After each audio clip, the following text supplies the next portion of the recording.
ասեք փառք Աստծուն, իր ժամանակարարին։ Ուրեմն այսօր Տիրոջ օգնությունով ուզում եմ նայենք մի թեմա, որը վերնագրել եմ հետևյալը։ Դու հավատք ունես գնահատի ժայն։ Ուրեմն միջև թեմային անցնելը կուզեմ մի վկայություն տամ, տարիներ առաջ ուրեմն մի հատ հորդ ունեի, այդ հորդը տարա կապելու, երբ որ կապեցի այդ հորդը, ուրեմն պետք է մի կես ժամով իջնեի ներքև պետք է գնայի ու տանից հեռու էի կապել։ Ուրեմն դեպքեր եղել է, որ իրոք երբ որ կապել եմ, մեկ էլ եկել եմ տեսեմ չկա, փախել է կապը, կտրել է գնացել եմ կամ անտառից բերեք կամ ինչ-որ տեղից։ Ուրեմն այդ անգամ տանից մի փոքր հեռու կապեցի ու իջա որ պետք է գնամ, հետ եկա, վախեցա։ Եկա այդ հորդը կապը քանդեցի, բերեցի ավելի մոտիկ ու իջա, այդ ճանապարհին շատ խիստ լաց եղա։ Գիտեք ինչի։ Լաց եղա, իրոք լաց եղա։ Արտասուքներով լացում եմ, որ հավատքս չգործեց։ Եվ այդ ժամանակ հենց այդ պահին իրոք երկնային մի հատ ձայն լսեցի, ասաք դու հավատք ունես։ Ու ես ճիշտ ասած հենց համարն եկավ Եբրայեցիների 11 գլխի մեջ, հենց խոսքը, ես բացի այդ խոսքը, հեռախոսով բացեցի Աստվածաշունչը, այդ ճանապարհին եւ արտասուքներն աչքերիս էին։ Ես ուրեմն կարդամ այդ տեղը եւ իրոք շատ ուրախացա, կարելի ասել արտասուքներից ձևը փոխվեց, մի հատ ցնծություն էր իջել իմ մեջ։ Ուրեմն ուզում եմ նայենք Եբրայեցիների 11-րդ գլխի մեջ մի հատված, ուրեմն մինչև դրան հասնելը 36 խոսքն է դա, ուզեմ նայենք մինչև այդ մի քանի համարներ, ուրեմն սա բերեմ հավատքի ինտիգրանտների մեծ հզոր հավատքի մարդկանց մասին խոսեմ եւ հավատքով Ռախաբը չկորավ անհավատների հետ դեպքերուն ընդունելով իր խաղաղությունով եւ շարունակում է։ Էլ ինչ ասեմ, ժամանակը բավական չէ պատմեն Գեդեոնի, Բարակի, Սամսոնի ու այդ հզոր մարդկանց, որ իրոնք իր հավատքի միջոցով, մեծ հավատքի միջոցով ինչ-որ գործողություններ են արել։ Այնտեղ ասում է եւ արյուսների բերանները խցկեցին, կրակի զորություններ անցրին, սերի բերանից պրծան, տկարությունից զորացան, պատերազմի մեջ զորավոր եղան ու տեսնում եք դրական ինչ-որ բաներ, որոնք մարդիկ հավատքով իրոք գործել են։ Բայց 36 խոսքը մեկ ուրիշ բան էր։ Ես ուզում եմ ասեմ, երբ որ դու նեղությունների մեջ ես, եւ դու կանգուն ես, դու հավատքի մեջ ես։ Եվ այստեղ մի բառ առանձնացնում եւ ասում 36-ը մյուսներն է։ Հիմա տեսնենք այդ մյուսների հավատքը որն է։ Մյուսների հավատքը նա չէ, որ ինչ-որ հավատքը գործի դնեին եւ երկնքից կրակներ իջացնեին կամ անդունդներ բացեին կամ պարիսներ քանդեին։ Ովքեր էին այդ մյուսները։ Եվ մյուսներն են նախատինքներով, ծեծերի, կապանքների, բանտի վազք արած, փորձ արած, քարկոծվեցան, ծղոցվեցան, փորձանքի մեջ ընկան, սրով սպանված մեռած ոչխարների մորթիներով, այծի կաշիներով ման եկան, կարոտություն քաշելով, նեղված, չարչարված, որ աշխարհքը նրանց արժանի չէր, ասենք փառք Տիրոջը։ Ուզում ասեմ, որ հավատքը նա չի, որ դու ինչ-որ բաներ հաղթում ես, հավատքով երկինք ես բացում, հավատքը եւ նա է, որ դու հավատարիմ ես մնում թեկուզ քո նեղության մեջ, կանգուն մնեմ, նայեմ երկինք, ասեմ փառք ես Տեր, ես շնորհակալ եմ քեզանից։ Եվ սրա վրա, որ շատ մարդկանց գուցե հավատքն է կոտրվում, այստեղ գիտեք կարևոր մի փաստ կա, որը պետք է նայենք, իսկ ինչ կարելի անել։ Ուրեմն նույն Եբրայեցիների մեջ գրված է հետևյալը, ասма բայց առանց հավատքի անկարելի է հաջող լինել, որովհետև Աստծուն մոտեցողը պետք է հավատա, թե նա կա, եւ իրեն խնդրողներին վարձահայտուց պիտի լինի։ Փառք Աստծո, մեր հավատքը այնքան մեծ է, որ հավատում ենք, որ Աստված կա։ Բայց այստեղ մի կարևոր փաստ կա, որը պետք է նայենք։ Իրոք, այսօր բոլորն են հավատում, եւ դիվական աշխարհն հավատում, բայց ցավոք չի հնազանդում։ Մեկ մտածում եմ, ասում եմ, հլա դիվական աշխարհը ինչ որտեղ սարսափում է, բայց երբեմն հավատքի մարդը վախ չունի։ Բայց ասма հավատացողը պետք է մոտենա Աստծուն եւ Աստված հարցահայտուց է լինելու նրան։ Ուզում այդ բառն կարդանք եւ իր խնդրողներին հարցահայտուց կլինի։ Ուզում եմ նայենք մի պատմություն, որին բոլորս տեղյակ ենք, պատանիները։ Կարդանք հենց այդ տեղը, որտեղ իրոք շատ հետաքրքիր է ինձ համար։ Ուրեմն կային Սեդրակ, Միսակ, Աբեդնագո պատանիներ, որոնք իրենք ժամանակին իրոք ապրում էին թագավորական պալատում, ոչ թե ժամանակին հենց այդ ժամանակ։ Նրանք պատանիներ էին, գերիներ էին, որ սնվում էին թագավորական կերակուրներով, եւ նրանք շատ փառավոր էին։ Նրանք հարգի մարդիկ էին, հարգի էին ամեն կողմանը։ Այն աշճան, որ ուրեմն թագավորը եկավ, հենց անհատական նրանց հետ զրույց ունեցավ։ Ուզում կարդանք այն տեղը, որը թագավորը գալիս է եւ ասում է. «Ով Սեդրակ, Միսակ, Աբեդնագո, որ դուք չեք պաշտում իմ Աստծուն, եւ սրանից հետևություն եք անում, որ թագավորը մտերի մեջ, այսինքն նրանք իրավունք ունեին այդ պալատի մեջ ազատ ապրելու, վայելելու ամբողջ այն ինչ որ տրված էր։ Բայց եկել էր մի պահ, որ իրանք հանդիպել էին նեղության։ Հիմա իրանք երբ որ այն թագավորական պալատում էին եւ թագավորական կերակուրն էին ուտում, այդ նույն ձևով իրանք հանդիպել էին նեղության ժամանակ եւ սրանց հավատքը նույնն էր, անփոփոխ էր։ Եվ ասում եմ ուրեմն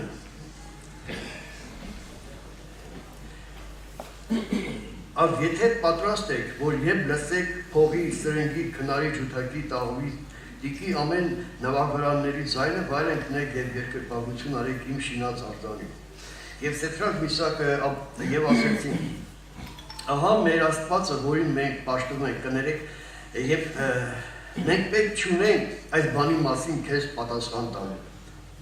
Իրանք չէին մտածում, գցեն բռնել լավ մի հատ, երբեմն մարդը մտածում է գիտի, որ հաստատ գիտի, որ այն ինչ որ անում է, իրոք Աստվածահաճո չի, գցում է, բռնում այն բաղամի նման, լավ մի հատ էլ հարցնեմ, չէ, Աստված իր կարծիքը չի փոխել, չի փոխել, ասել է, որ դիչ երկրպագեց ոչ մի բանի, եւ նրանք ասում են, մենք մտածելու բան չունենք, մենք կողմնորոշվելու բան չունենք, որն անենք, հստակ մենք որոշել ենք ինչ պետք է անենք։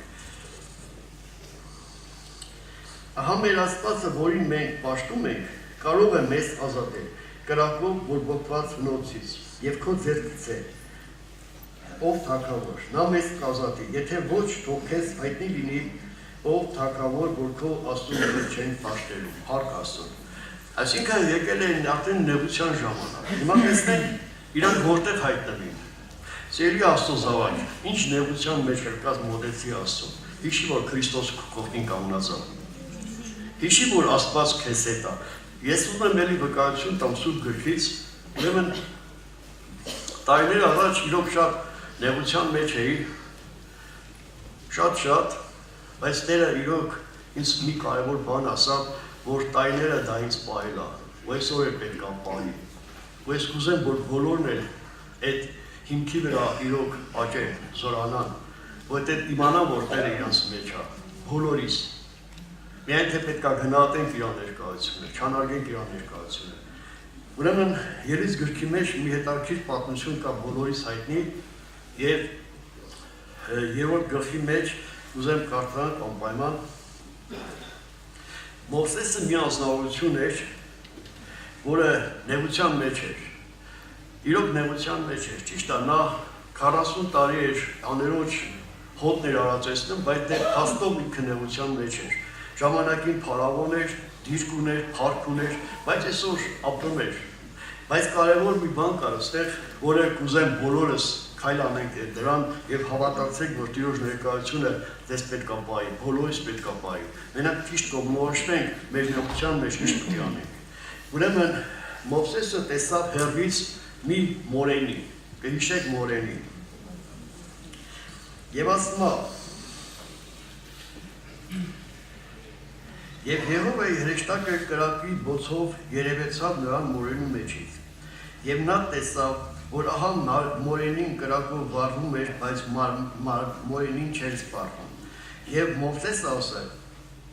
մեկ դառնամ տեսնեմ այս մեծ տեսարանը, թե ինչու համար մորենին չի այրվում։ Եվ Եհովան տեսավ, որ նրա դարձավ տեսնելու, Աստված մորենու մեջից կանչեց նրան եւ ասեց. Մովսես, նա ասեց, ահա ես։ Այստեղին մի մոտենալ կոշկներ հանիր, որովհետեւ այնտեղ որտեղ որ կանգնած է սուրբը։ Այդ մորենին չէր սպառնում։ Ու գիտեք, չեմ հաստատեմ, քանի որ սուրբ գրքում չկա այդ վկայությունը, բայց այդ մորենին դա խորհուրդն է մեր Քրիստոսի մեռավ, բայց չկորավ, նա հարություն արավ։ Նա մեր Տերը մորենու մեջից։ Դու երբեք հիշի, եթե ճիշտ քայլ անես,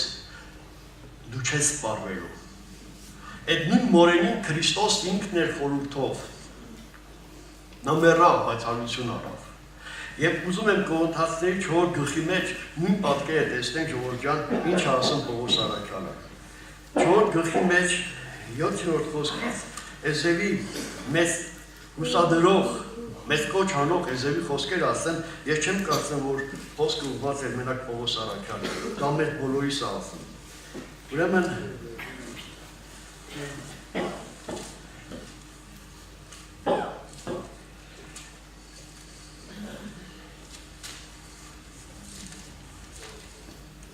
Չորրորդ գլուխ 7-րդ խոսքից Այս գանձ ունենք հողի ամաններում, որ ամեն բանի մեջ ներված ենք, բայց չենք ճնշված, բայց չենք տարակուսված, երեսից ձգված չենք, վայր ձգված չենք, ամեն ժամանակ Հիսուսի մեռները մեր մարմնում ենք կրում, որ Հիսուսի կյանքը մեր մարմնից հայտնվի, ամեն ժամանակ դեղված ենք, բայց կորակ չենք, ոչինչ չարթված չենք ժողովուրդ ջան, դա դու ես, եթե դու ճիշտ նայել ես Քրիստոսին, դու էլ ինչ վիճակի էլ գաս դու չես սպառվելու, դու միայն ճիշտ կողմնորոշվի ում գնաս, եթե դու դառար Քրիստոսին, այդ մորենու լույսը, այդ Քրիստոսի խաչը, ոնց որ երգը եղավ, խաչի մոտ լույս ծագում, եւ դու կմոտենաս եւ կտեսնես, որ այդ լույսը քո վրա ծագելու։ Այդ լույսն է քեզ զորություն տալու, երբեք դու չսպառվես, դու ավելի պետք է զորանաս, որտեղ նույն ուրեմն գրքի մեջ 17-րդ խոսքի մեջ ասում է, թեև մեր դրսի մարդը փչանա, բայց ներսի մարդը ինչ պետք է լինի։ Օրեցօր նա պետք է նորոգվի։ Քո նորոգությունը, եթե ուզում ես ճիշտ ժամանակին էլի եւ քո հավատքը չկաղի, դու ճիշտ քայլ արա, մոտեցի Տիրոջը։ Մոտեցու այրող խաչին, եւ այդ խաչից քեզ զորություն է գալու։ Այդ խաչից քեզ զորություն է գալու, շնորհք է գալու։ Ինչպես Կորինթացիների մեջ նույն Պողոս ասում է իմ տկարությունը, ինչքան տկար եմ, այնքան եմ զորավոր։ Քո զորությունը քո տկարության մեջ ճիշտ կողմնորոշվելն է։ Գիտեք, երբ որ Մովսեսը մոտեցավ մորենուն, մի կարևոր փաստ տեղ ունեցավ, որը մենք չենք անում։ Մովսեսի քայլը մորենին մոտենալն էր, որ ինքը հենց Աստծո հայտնություն արավ, ինչ պետք է անի։ Եկեք ճիշտ կանգնենք։ Եկեք նեղության մեջ ճիշտ մոտենանք։ Մոտենանք խաչին, որտեղից զորություն է գալի քեզ։ Մոտենանք խաչին, որովհետև ինչքան դու մոտեցար խաչին, ինչքան մոտեցար այլվող մորենուն Քրիստոսին, որ նա չի սպառվել, նա հավիտյանս հավիտենից կա ու պիտի լինի դու ես նրա հետ։ Եվ շատ անգամ թշնամին մեզ այդ ժամանակ, այդ նեղության մեջ արդեն մեր միտքը սկսում է գործի դնել։ Եվ մարդը սկսում է մարմնավոր քայլեր անել, մարդկային շնչավոր քայլեր անել եւ ավելի հեռանալ Տիրոջից։ Այո, փորձություններ կան, մոտեցնում են Տիրոջը, բայց փորձություններ կան, ոչ ճիշտ որոշման պատճառով քեզ հեռացնում են։ Եվ փառք Տիրոջը, որ նույն Կողոնթացիների մեջ գրված է, ասма որ զորության գերազանցությունը մեզանից չլինի, այլ ումից, այդ Քրիստոսից է լինի, Աստծո փառավորվի, եկեք նայենք երկին ժողովուրդ ջան, ինչ նեղության մեջ կա, դու փառք տուր, նեղության մեջ դու փառք տու Աստծուն, ասա Տեր շնորհակալ եմ քեզանից, շնորհակալ եմ, որովհետև դու երբեք չես սխալվել, շնորհակալ եմ, որ ամեն ինչ բարի գործակից ես անում նրանց, ովքեր քեզ սիրում են, ամեն, Տերը փառավորվի, հիշիր Աստված ծրագիր ունի քեզ հետ, քո նեղության մեջ մի ասա, ես հավատք չունեմ, քո նեղության մեջ ճիշտ կողմնորոշվի, մոտեցի Տիրոջը եւ Տիրոջից լույս ես գտնելու, Տերը քեզ զորացնելու է, եւ դու դադարելու ես մարդկային մարմնավոր քայլեր անելուց, որը մեր հոգին մեզ թույլատնում է։ Առաջ թագավորած գրքի մեջ այնտեղ տալիս է 30 որ բոլորս ծանոթ ենք, երբ որ Դավիթի վրա պատել էր դժվարություններ եւ իր ընտանիքը կորել էր, գողացվել էր, տարել էին, այնտեղ շատ գեղեցիկ խոսք կա։ Ասում Դավիթը ինչքան լացեց, այնքան իր ուժը ինչ եղավ պակասեց։ Մեր լացուկոցով, մեր բողոքով, տրտունջով ոչինչի չենք հասնելու, մենք կորցնել ենք ամեն ինչը։ Բայց հաջորդ խոսքը ասում է, եւ Դավիթը իշխեր Աստծո զորացավ։ Դավիթը քայլ արավ։ Այդ ժամանակ իրոք կտեսնես, ուրեմն պատանիների նման կտեսնես, որ Քրիստոսը քո կողքին է։ Նա չի թողալու քեզ ընկնես։ Նա չի թողալու դու թուլանաս, նա քո կողքին առնելու։ Նա միշտ է քո կողքին։ Եվ այստեղ ուզեմ մի բան էլ ավելացնենք, այստեղ կողքին ասել, ես հիշում եմ շատ տարիներ առաջ, ուրեմն այդ խոսքը մեծություն էր եւ վախ ապրեցի, ճիշտ է շատ ժամանակ ես դա